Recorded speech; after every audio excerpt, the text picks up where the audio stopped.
მარკოზის სახარების განმარტება თავი მე-14. თავი 14, მუხლი 1, 5. ხოლო იყო პასქა იგი, რომელ არ სვნებაი და უცომოებაი შემდგომად 2 დღისა. და ეძიებდეს მღვდელთ მოძღვარნი იგი და მწიგნობარნი იესოს, ვითარ მწზაკუით შეიპყრეს იგი და მოკლეს. ხოლო იტყოდეს, ნუ დღესასწაულსა ამას, ნუ უკვე შფოთი იქმნეს ერისაი. და ვითარცა იყო იესო ბეთანიას სახლსა სიმონ კეთრონისასა და ინახით ჭდა იგი, მოვიდა დედაკაცი და აქ უნდა ალაბასტრითა ნელსაცხებელი ნარდისა სარწმუნო ისაი, მრავალსასყიდლისაი და შემოსრა ალაბასტრი იგი და დაასხა თავსა მისსა. იყვნენ ვინმე, რომელნი დრტვინვიდეს ურთიერთას და იტყოდეს, რაისათვის იქმნა წარწმე და ინელსაცხებლისაი ამის. რამე თუ შესაძლებელიყო ესე განსყიდად უფრო ის 300 დრახკნისა და მიცემად გლახაკთა და ხრისხვიდეს მას.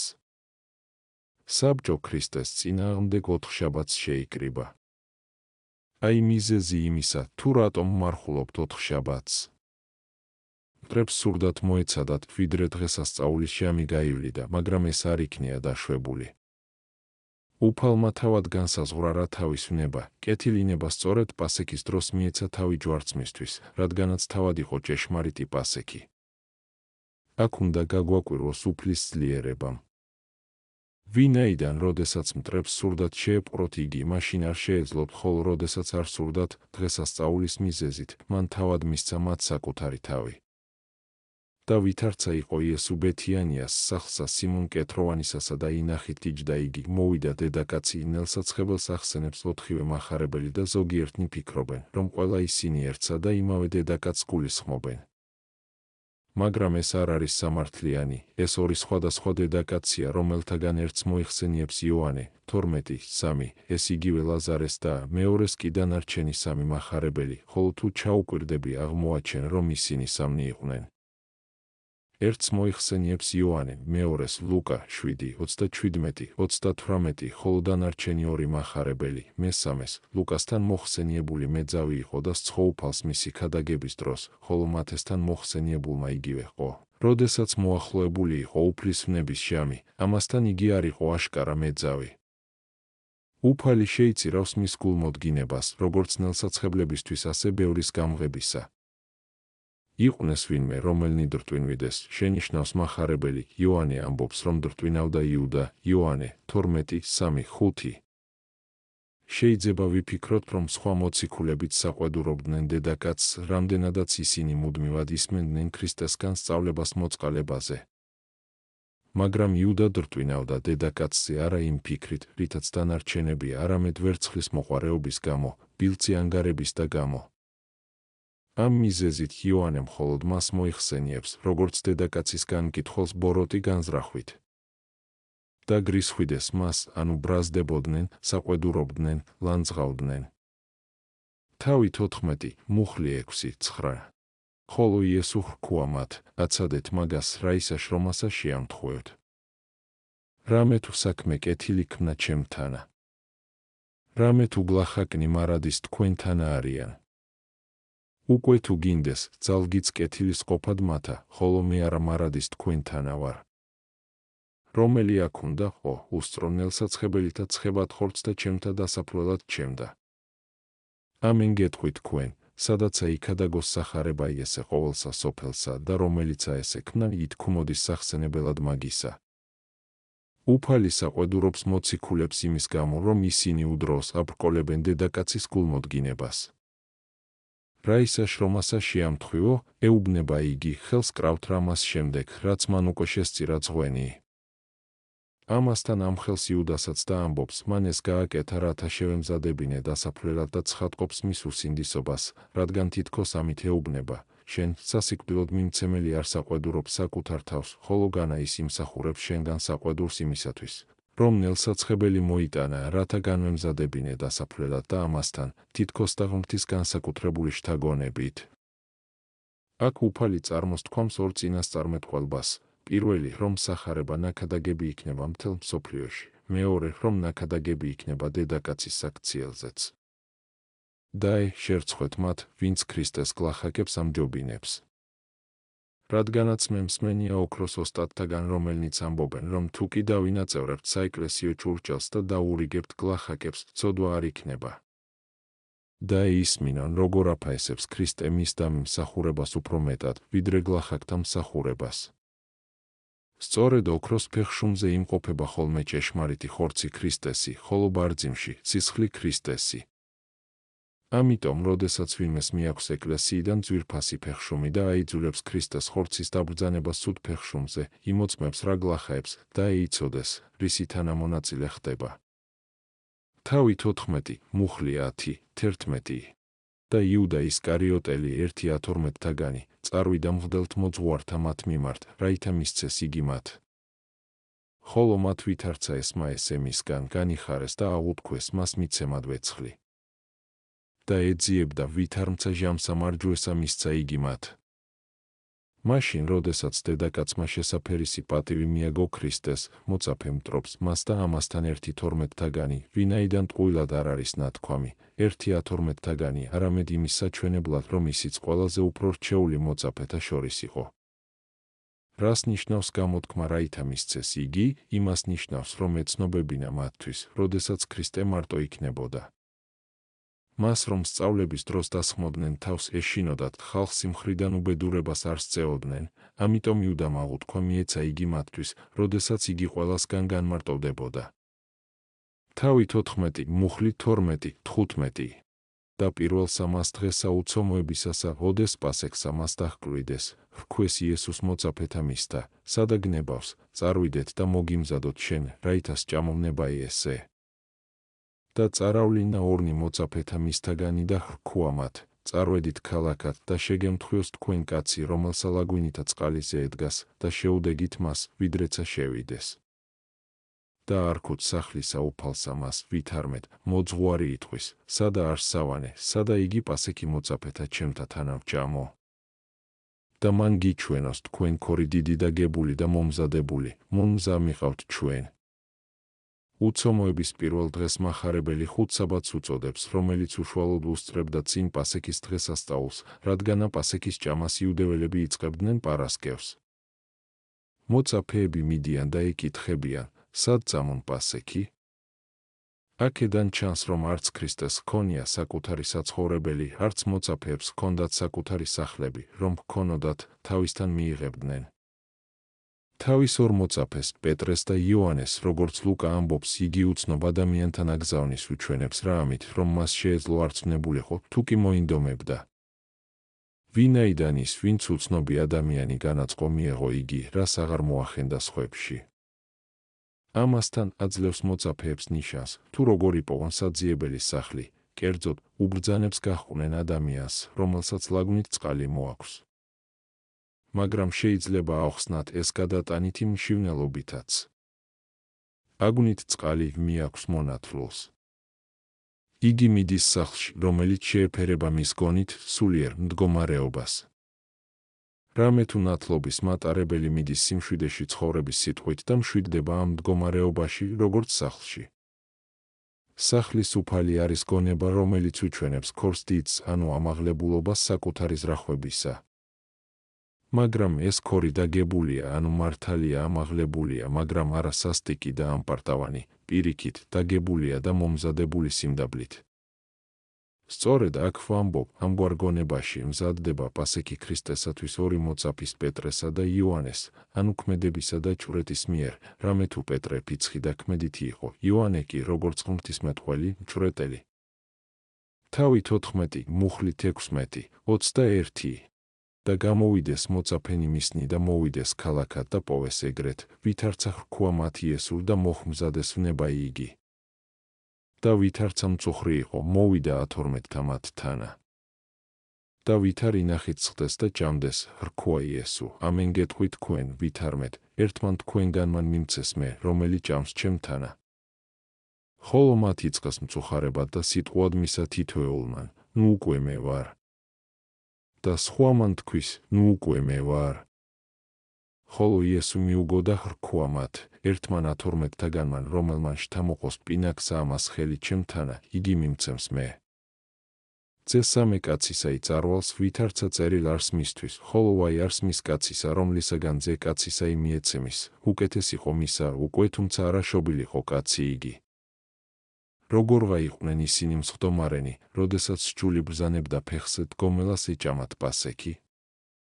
უნდა ვიფიქროთ, რომ უფალმა ჯერ სჯულით დადგენილი პასექი აღასრულა, ხოლო შემდეგ დაჯდა, რათა თავისი საკუთარი პასექი მიერთმია. მოწაფეები მწუხარენი იქნენ, როდესაც უფალმა თქვა, ერთმან თქვენგან მან მიმცემს მე. მართალია, მათთვის უცხო იყო ეს ცოდვა. მაგრამ შეცბნენ, ვინაიდან უფრო მეტად სჯეროდათ ღმერთისა, მათი გულთამხილველისა, ვიდრე საკუთარი თავისა. დააკვირდი სიტყვას წარვალს, რადგანაც ქრისტეს სიკვდილი მხოლოდ წასვლა იყო და არა სიკვდილი.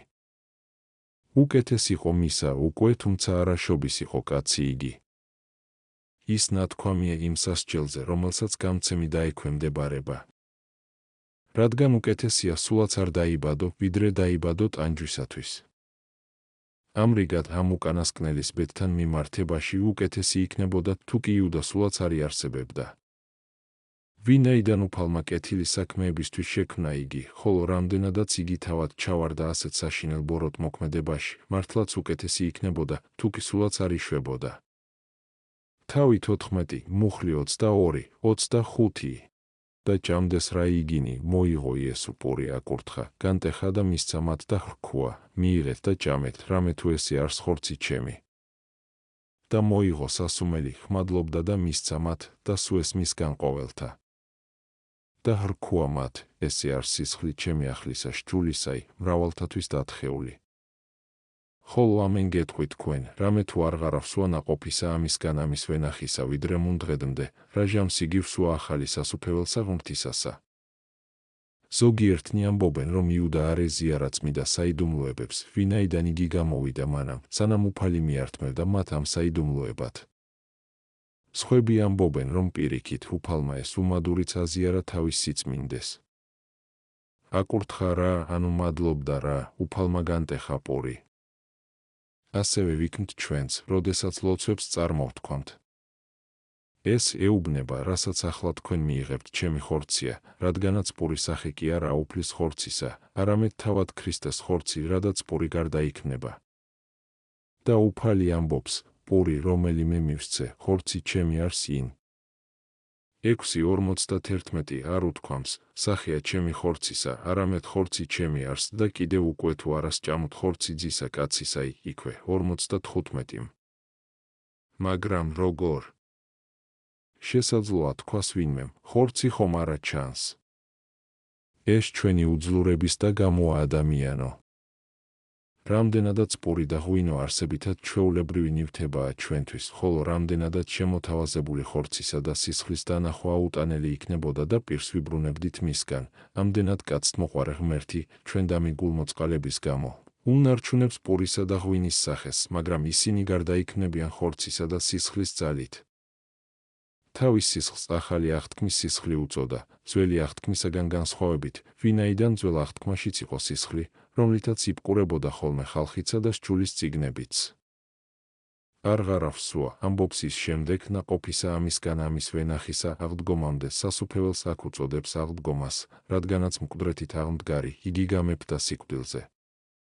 აღდგომის შემდეგ იგი კვლავ ჭამდა და სვამდა თავის მოწაფეებთან ერთად, არწმუნებდა რა ამგვარად, რომ სწორედ ისაა, ვინც ევნო. მაგრამ სვამდა ახალ ღვინოს, ანუ სვამდა ახალი და უჩვეულო წესით, რადგანაც უკვე ჰქონდა არავნებული სხეული, რომელსაც საკვები სჭირდებოდა, არამედ უხრწნელი და უკვდავი. შეიძლება ეს ასეც გავიგოთ, ვენახი თავად უფალია, ნაყოფი ვენახისა საიდუმლოების არსი და დაფარული ცოდნა, რომელსაც თავად შობს, განაბრძნობს რა ადამიანს. ამრიგად ღმრთის სასუფეველში ქრისტე თავის მოწაფეებთან ერთად საიდუმლოებებსა და სიბრძნეს დალევს, გვასწავლის რა ახალ ჭეშმარიტებებს და განგვიცხადებს რა იმას, რაც ახლა დაფარულია. თავი 14, მუხლი 26, 31 და გალობა იწართქვეს და განვიდეს მთასა მასზე თისხილთასა. და ხრქუა მათ იესო ვითარმეთ, ყოველნი დაბრკოლებად ხართ ჩემ და მომართ ღამესა ამას, რამე თუ წერილ არს, დავსცემ წყემსი და განიბნინენ ცხოვარნი სამწყსოისა მისისანი. არამედ შემდგომად აღდგომისა ჩემისა წარგიძღვე თქვენ გალილეად. ხოლო პეტრე hrქვა მას, დაღა თუ ყოველნი დაჰბრკოლდენ, არამედ მე არასა და დაუბრკოლდე. hrქვა მას იესო, ამენ გეტყვი შენ ვითარმედ, შენ დღეს ამას ღამესა ვიდრე ქათმისა მეორედ ხმობადმდე სამგზის უარმყო მე. ხოლო პეტრე უმეტესხა უფრო ის იტყოდა, დაღაცა თუ იყო სიკვდილი ჩემი შენთანა, არასა და უარყო შენ. და ეგრეთვე მსგავსად ყოველნი იტყოდეს. მადლობდნენ დალევის წინაც, მადლობდნენ დალევის შემდეგაც, რათა ჩვენ გვცოდნოდა, რომ უნდა ვმადლობდეთ და ვუგალობდეთ საკვების მიღების წინაც და საკვების მიღების შემდეგაც. ამით უფალი გვიჩვენებს იმასაც, რომ ჩვენი გულისთვის სიკვდილისა მას არ ეშინია, ასე რომ იგი ადიდებს უფალს მაშინაც, როდესაც სასიკვდილოდ მიდის. ამით უეჭველია ჩვენს გვასწავლის არ გავიტეხოთ გული, მწუხარებაში ცავარდნილებმა მრავალთა გადასარჩენად, არამედ ვმადლობდეთ უფალს, რომელიც ჩვენი მწუხარებით ხელს უწყობს მრავალთა გადარჩენას. უფალი მიდის ზეთისხილის მთაზე, რათა იუდეველებს პოვებდნენ და აიყვანდნენ რა მას განმარტოებაში მყოფს, შფოთი არ მოეხდინათ ხალხში. ვინაიდან ისინი რომ თავს დასხმოდნენ მას ქალაქში, შესაძლოა ხალხი აღშფოთებულიყო მის გამო. ამ შემთხვევაში კი მტრები, ამ გარეგნულად საპატიო საბაბით იფიქრებდნენ, თითქოს იგი სამართლიანად მოკლეს, როგორც შფოთის თავი. ქრისტე უწანასწარმეტყველებს მოწაფეებს, რომ ისინიც ცდუნდებიან. ხოლო რათა არ ჩათვალონ ეს აშკარა საყვედურად ყველას მიმართ, მოჰყავს წინასწარმეტყველ ზაქარიას სიტყვები, რომ ისინი განიბნევიან ზაქარია 13:7. დაბოლოს, ნუ გეშსაც სცემს მათ, წარგიძღვებით, ეუბნება, ანუ შეგხვდებით თქვენ გალილეაში. მაგრამ პეტრე ეპასუხება, რის გამოც ეს მის შემდეგი, ვიდრე ქათმისა მეორედ ხმობადმე, სამგზი უარმყო მე. ასეც მოხდა, მას შემდეგ რაც პეტრემ უარყო, პირველად იყივლა მამალმა, შემდეგ როდესაც პეტრემ უარყო მეორედ და მესამედ, მამალმა კვლავ იყივლა. სწორედ ამას ნიშნავს სიტყვები, ვიდრე ქათმისა მეორედ ხმობადმე სამგზი უარმყო მე გამოხატავდა რა მხურვალე გულმოდგინებას, ყველა სხვა მოწაფეც, პეტრეს მსგავსად, აძლევდა დაპირებას, რომ არ დატოვებდნენ უფალს, რითაც თითქოს და სიცრუეთ აქცევდნენ თვითარსება ჭეშმარიტების სიტყვას. ამიტომ უფალიც უშვებს და ადამიანური ბუნებაც აღმოაჩენს საკუთარ უძლურებას. რადგანაც უეჭველია, რომ უფალს შეეძლო დაეცვა ისინი, განსაკუთრებით კი პეტრე, მაგრამ დაუშვა, რომ როგორც ისინი, ასევე ჩვენც არ ყოფილიყავით საკუთარ თავში ასე დარწმუნებულები. დავსცემ წყემსი, ამას ამბობს მამა ღმერთი. რამდენადაც მან დაუშვა ძლეულიყო, ამიტომ ნათქვამია, რომ მისგან იძლია ძლეული მისივე დაშვებით. ხოლო ცხრები უქოდა მოციქულებს, როგორც უბოროტო ადამიანებს. თავი 14, მუხლი 32, 42 და მოვიდეს დაბასა, რომლისა სახელი გეთსამანიეი. და hrქვა იესო მოწაფეთათვისთა, დასხედით აქა ვიდრემდე ვილოცო. და წარიყვანა პეტრე და იაკობ და იოანე მისთანა, იწყო დასულებად და ურვად. და hrქვა მათ, მწუხარე არ სული ჩემი, ვიდრე სიკვდილადმდე, და ადგერით აქა და ივიძებდით. და წარვიდა მცირედ და დავარდა ქვეყანასა და ილოცვიდა, უკვე თუ შესაძლებელი არს რაითა თანაწარ ხდეს ჟამი იგი მისგან. და იტყოდა, აბა მამაო, ყოველივე შესაძლებელი არს შენ მიერ თანაწარსვლად სასუმელი ესე ჩემგან, ხოლო არა რაი იგი მემნებავს, არამედ რაიცა შენ გნებავს. და მოვიდა და პოვნა იგინი მძინარენი და hrქვა პეტრეს, სიმონ გძინავსა. და ვერ უძლე ჯამ ერთ მოვიძარებად ჩემთანა. ივიძებდით და ილოცევდით, რაითა არა შეხვიდეთ განსაცდელსა. სული გულს მოდგინე არს, ხოლო ხორცნი უძლურ. და კვალად წარვიდა და ილოცვიდა და იგივე სიტყვა ითქვა. და მოიქცა კვალად და პოვნა იგინი მძინარენი, რამე თუ იყვნეს თვალნი მათნი დამძიმებულ და არა იცოდეს, რაიმცა მიუგეს მას. და მოვიდა მესამედ და hrქვა მათ, დაიძინეთ ამიერითგან და განისვენეთ. მოიწია დასასრული და მოვიდა ჟამი.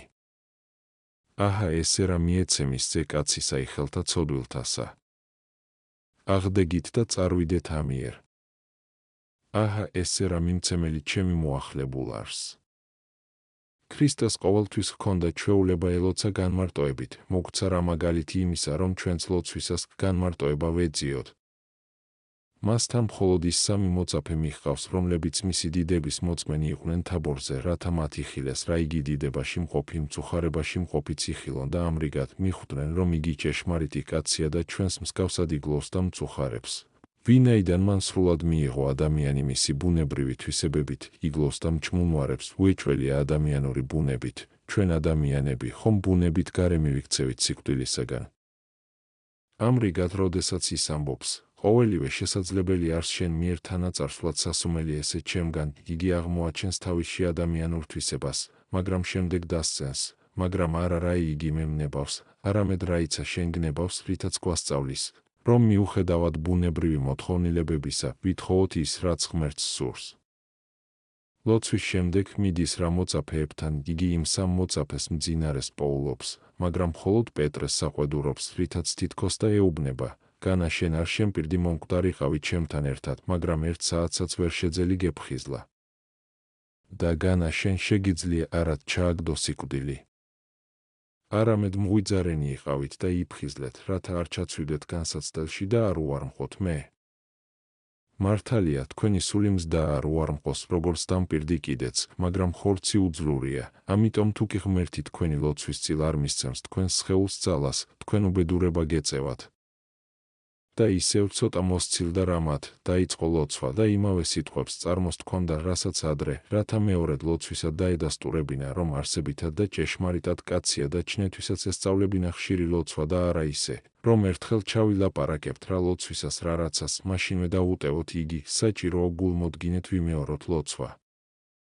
იხილა რა მოწაფეები ისევ მძინარენი, უკვე აღარ საყვედურობს მათ, რადგანაც ისინი დამძიმებულნი იყვნენ ძილით. აქედან შეიცანი ადამიანური თავქარიანობა და უძულურება. ჩვენ კი ჩვენთვის შეუძლებელ დაპირებებს ვიძლევთ.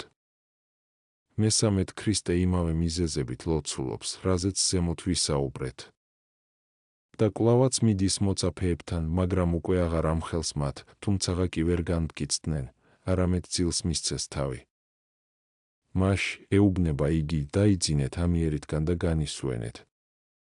ამას შესარცხვენად ეუბნება. რამდენადაც ხედავდა, რომ გამცემი უკვე მოდის, უთხრა კიდეც მათ ასე, დაიძინეთ ამიერიდან და განისვენეთ, აი მტერი უკვე მოდის. ამას ეუბნება უმეორებს არცხვენს რამაც ძილის გამო. ხოლო რომ მართლაც საყვედურის სახით უთხრა ეს, უსმინე რას ამბობს ქვევით, აღდექით, წარვიდეთ, ასე იმიტომ კი არ ეუბნება, რომ გაიქცეს, არამედ იმიტომ, რომ შეხვდეს მტრებს. გამოთქმა, მწუხარე არ სული ჩემი ვიდრე სიკვდილამდე. ზოგიერთს ასე ესმის, მე ვმწუხარებ არა იმაზე, რომ უნდა მოვკვდე, არამედ იმაზე, რომ მე ჯვარს მაცვამენ ისრაელიტელნი, ჩემი მოყვასნი, რისთვისაც გაძევებულნი იქნებიან სასუფევლიდან ღმრთისა. თავით 14, მუხლი 43, 49. და მეხსეულად ვიდრე იგი იტყოდაღა მოვიდა იუდა ისკარიოტელი, 1:12-თაგანი და მისთანაერი მრავალი მახვილებითა და წათებითა მღვდელთმოძღვართაგან და მწიგნობართა და მოხუცებულთა. ხოლო მიეცა მათა სასწაული მიმცემელსა მას მისსა და ხრქუა მათ, რომელსა მე ამბოსტუყო, იგი არს შეიპყართ იგი და წარიყვანეთ კრძალულად. და მეხსეულად მოვიდა და მოუხდა მას და ხრქუა, რაბი. რაბი. და ამბოსტუყო მას. ხოლო მათ დაასხნეს მასზე და ხელნი და შეიპყრეს იგი. და ერთმან ვინმე წინაშე მდგომელმა იხადა მახვილი და სცა მონას ამ მღვდელთმოძღვრისასა და წარჰკვეთა მას ყური მისი. მიუგო იესო და ხრქუა მათ, ვითარცა ავაზაკსაზე და გამოხვედით თქვენ მახვილებითა და წათებითა შეპყრობათ ჩემთა.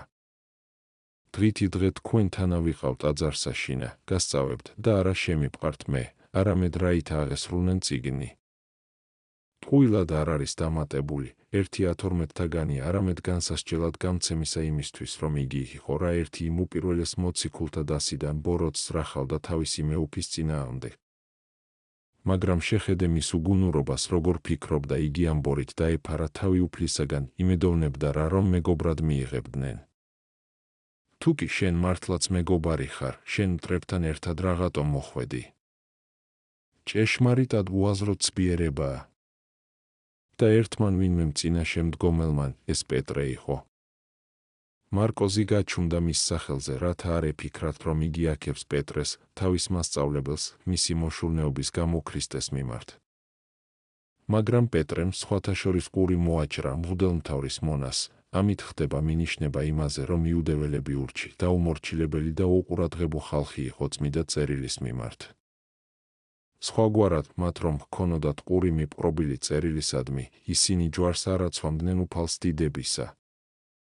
და ვინმე სხვა მონა კი არ დაჭრა პეტრემ, არამედ მღვდელმთავრისა, რადგანაც მღვდელმთავარნი პირველნი არ უსმენდა წერილს, იქცნენ რა შურისა და თავის მოყვარეობის მონად. ქრისტე ბრბოს ეუბნება, ვითარცა ავაზაკსაზე და გამოხვედით თქვენ מחვილითა და წათებითა შეპყრობათ ჩემდა, მაგრამ ეს მის ღმრთაებრიობაზე მოწმობს. ვინაიდან, როდესაც იგი ასწავლიდა ტაძარში, მათ ვერ შეძლე მისი შეპყრობა, თუმცა მათ ხელში იყო, რამდენადაც ჯერ არ იყო მოწევნული ჟამი მისი ტანჯვისა. როდესაც თავად ისურვა, მაშინაც მისცა თავი, რათა აღსრულებულიყო წინასწარმეტყველება წერილისა, რომ კრავივით დასაკლავად მიიყვანეს ისაია 51:7.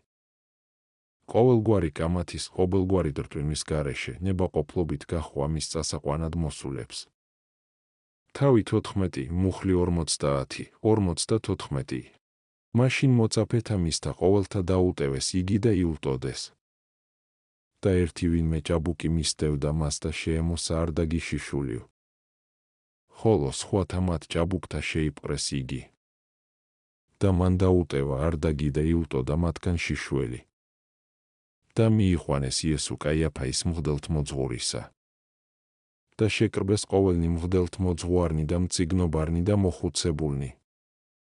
ხოლო პეტრე შორით მისდევდა მას, ვიდრე შინა ეზოდუნდა მღვდელთმოძღვარისა და დაჯდა იგი მსახურთა თანა და ტფებოდა წინაშე ნათელსა ცეცხლისასა. მოწაფენი განიბნინენ, რადგან შეუძლებელი იყო თვითარსება ჭეშმარიტებასა და წინასწარმეტყველებას ეცრუათ. ხოლო ერთი ვინმე ჭაბუკი მისდევდა მას, როგორც ჩანს, იმ სახლიდან იყო, სადაც პასექი ჭამეს.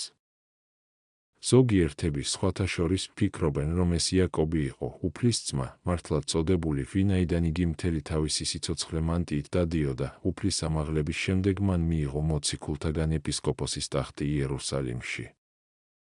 მანო ამბობენ დატოვა რა ზემოთა საფარველი გაიქცა. არაფერია გასაოცარი იმაში, რომ როდესაც რჩეული მოციქულები გაიქცნენ, მანაც დატოვა უფალი. თუმცა პეტრე გამოხატა რა მოხრვალე სიყვარული მასწავლების მიმართ, გაჰყვა ქრისტეს.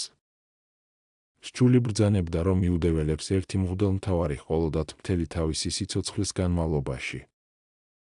მიუხედავად ამისა, მაშინ მათ მრავალი მღვდელმთავარი ჰყავდათ, რომლებიც ერთი მეორის მიყოლებით ყიდულობდნენ ძალაუფლებას რომაელთაგან. ამრიგად მღვდელმთავრებს მახარებელი უწოდებს მათ, ვინც დაჰყვეს რა რაღაც დრო მღვდელმთავრად დატოვეს იგი. თავი 14, მუხლი 45, 61. ხოლო მღვდელთმოძღვარნი იგი და ყოველი კრებული ეძიებდეს იესოისთვის მოწამეთა, რაითა მოკლან იგი და არ ავპოებდეს. რამე თუ მრავალნი ცრუსა წამებდეს მისთვის და სწორ არა იყვნენ წამებანი მათნი. და სხვანი ვინმე აღდგეს და ცრუსა წამებდეს მისთვის და იტყოდეს, ვითარმეთ, ჩვენ გვესმა მაგისგან სიტყვა ვითარმეთ, მე დავარღვიო ტაძარი ესე ხელით ქმნული და მესამესა დღესა აღვაშენო სხვაი ხელით თუქმნელი. და არცა ესრეთ ერთი იყვნენ წამებანი მათნი. და აღდგა მღვდელთმოძღვარი იგი შორის და ჰკითხა იესოს და ხრქუა, არ არას მიუგება, რასა ესე შეგწამებენ შენ. ხოლო იესო დუმნა და არ არაი მიუგო მათ. და მერმე ჰკითხვიდა მას მეორედ მღვდელთმოძღვარი იგი და ეტყოდა, შენ ხარა ქრისტე, ძე კურთხეულისაი.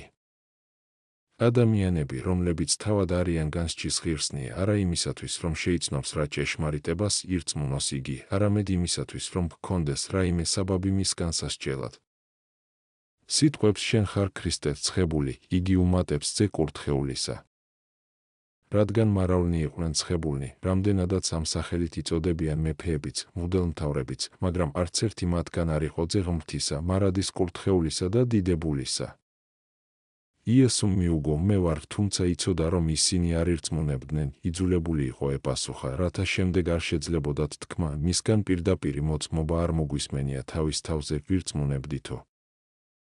ამიტომაც სასჯელით მით უფრო დიდი იქნება, რომ მათ მოისმინეს, რა ეს მოწმობა მაინც არ ირწმუნეს.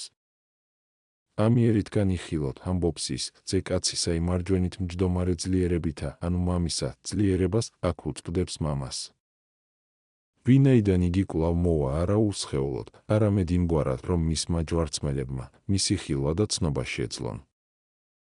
ამასთან მღვდელმთავარმა შეასრულა ჩვეულება, დაიპო სამოსელი, რადგან როდესაც იუდეველებს რაიმე უბედურება ან მწუხარება შეხვდებოდათ, ისინი სამოსელს დაიპოვდნენ ხოლმე. ამ შემთხვევაში მღვდელმთავარმა დაიპო სამოსელი იმის ნიშნად, რომ იესომ თითქოს და ღმრთისგმობა წარმოსთქვა და ამრიგად დიდი ბოროტება აღესრულა. საკმარისია ამასთან ავითთან ერთად ვთქვათ, განირყვნეს და არა შეინანეს ფსალმუნი 34:15. მაგრამ ეს დაპობა იყო აგრეთვე სახე იუდაური მღვდელმთავრობის დაპობისა და გაუქმებისა, თუმცა მღვდელმთავარი ვერ აცნობიერებდა ამას. ამგვარად, როდესაც მღვდელმთავრებმა შესაბამისი სასჯელი გამოუტანეს მას, ქრისტეს, მაშინ მსახურების სახე დაუფარეს რა, სცემდნენ მას და ეუბნებოდნენ გვიწინასწარმეტყველებ და ჩვენ, ვინ დაგარტყა შენ. და თუ კი უფალმა ამდენი დაითმინა ჩვენთვის, მაშინ ჩვენ რამდენის დათმენა გუმართებს მისი გულისთვის, რათა შესაფერისად მიუძღოთ მეუფეს. ეს შემაძრწუნებელია. თავი 14, მუხლი 62, 65. ხოლო იესო მიუგო მას ვითარმედ, მე ვარ. და ამიერით განიხილოთ ძე კაცისა იმარჯვენით მჯდომარე ძლიერებათა და მომავალი ღრუბელთა თანაცისათა. ხოლო მღვდელთმოძღვარმა მან დაიპო სამოსელი თვისი და თქვა, რა ისაღა გვიხმან მოწამენი. გესმა ყოველთა გმობა იმაგისგან. ვით არ გნებავს თქვენ? მაშინ ყოველთა დასაჯეს იგი თანამდებად სიკვდილისა. და იწყეს ვიეთმენ ერწყუად მისა და დაბურვად პირსა მისა და ხურთითა ცემად მისა და ეტყოდეს, გვიწინა წარმეტყველებთ ჩვენ, ქრისტე, ვინ არს, რომელმან გცა შენ. და მსახურთა მათ მოიყვანეს იგი ყურიმლის ცემად. მღვდელმთავარი ისევე ეკითხება იესოს, არა იმისათვის, რომ შეიცნობს რა ჭეშმარიტებას ირწმუნოს იგი, არამედ იმისათვის, რომ გქონდეს რაიმე საბაბი მის განსასჯელად. სიტყვებს შენ ხარ ქრისტე ცხებული, იგი უმატებს ძე კურთხეულისა. რადგან მრავალნი იყვნენ ცხებულნი, რამდენადაც ამ სახელით იწოდებოდნენ მეფეებიც, მღვდელმთავრებიც, მაგრამ არც ერთი მათგანი არ იყო ძე ღმრთისა, მარადის კურთხეულისა და დიდებულისა. იესომ მიუგო, მე ვარ, თუმცა იცოდა, რომ ისინი არ ირწმუნებდნენ, იძულებული იყო ეპასუხა, რათა შემდეგ არ შესძლებოდათ თქმა, მისგან პირდაპირი მოწმობა, რომ მოგვესმინა თავის თავზე ვირწმუნებდითო. ამიტომაც სასჯელიც მით უფრო დიდი იქნება, რომ მათ მოისმინეს, რა ეს მოწმობა მაინც არ ირწმუნეს.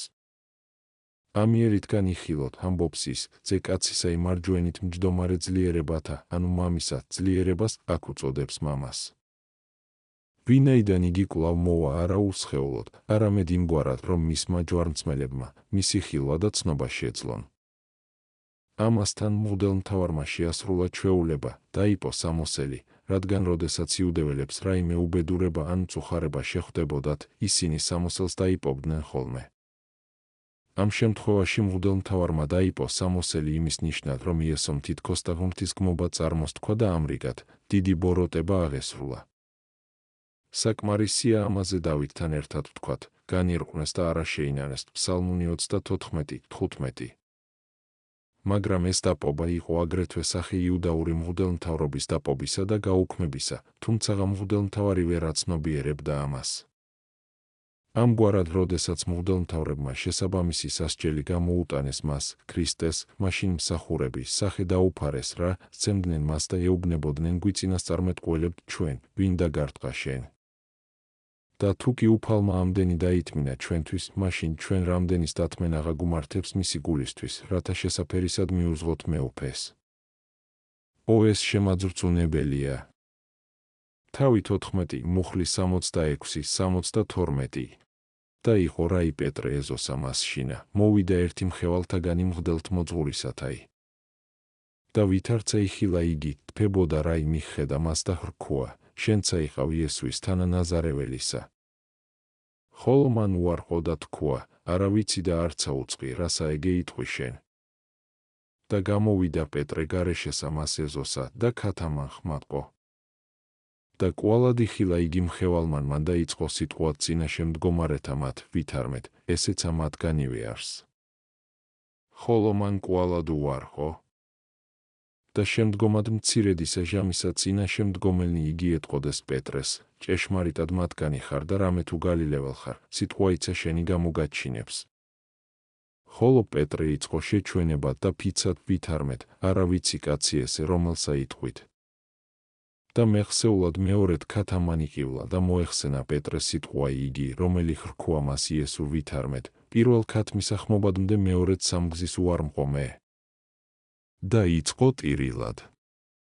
და თუმცა პეტრე ყველაზე უფრო მხურვალე იყო, მაინც უძლური აღმოჩნდა და უარყო უფალი, შიშით შეპყრობილმა, ხოლო ამგვარი შიში მას მოახლე მოჰგვარა. ღმერთმა კი განსაკუთრებული წინასწარ განზრახულების გამო დაუშვა მასზე, რომ დაეთმინა ეს, რათა თავი არა ემაღლებინა და თანაგრძნով ჰით მოჰკიდებოდა მათ, ვინც დაეცნენ, იწვენდა რა საკუთარ თავზე სიღრმეს ადამიანური უძლურებისა. რაც შეეხება იმას, ერთი მონა იყო, რომელმაც პეტრე ამხილა, თუ იყო სხვაც, მათი ამბობს, რომ სხვაც იყო, ხოლო მარკოზი, რომ პეტრე ორივე შემთხვევაში ერთი და იმავე მონამ ამხილა. მაგრამ ეს სრულიადაც არ არის ჩვენი დამაბრკოლებელი სახარების ჭეშმარიტებასთან მიმართებაში.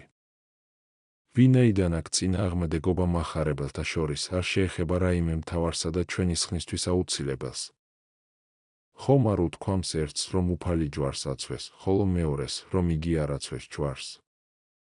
ამრიგად პეტრემ შეიპყრა რა შიშმა და დაივიწყა უფლის სიტყვები, რომელმან უარმყოს მე წინაშე კაცთა, უარყო იგი მეცა წინაშე მამისა ჩემისა ზეცათა ისა, მათე თავი 10, მუხლი 33, უარყო ქრისტე, მაგრამ სინანულმა და ცრემლებმა, კვლავაც დაუბრუნეს იგი ქრისტეს.